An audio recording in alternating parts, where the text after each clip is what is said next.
Hello लोगो नोंथांमोन गासैखौबो आंनि इउटुब चेनेल नम्बरा जाबाय तो लोगो नोंथांमोन दिनै आङो गावनो दावदै ओंख्रि आरो लोगोसेनो मैथाजों ना गोरान भाजा बेखौ संनानै दिनै आं जानाय ब्लग लाबोदों।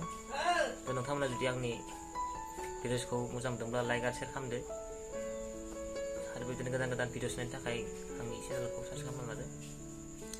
तो बिदिब्ला भिडिअखौ जागायदोनि आंनि जानाय भिडिअस ब्लगखौ।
तो गाइस लोगो नोंथांमोन दा आं दिनै जाखांबाय।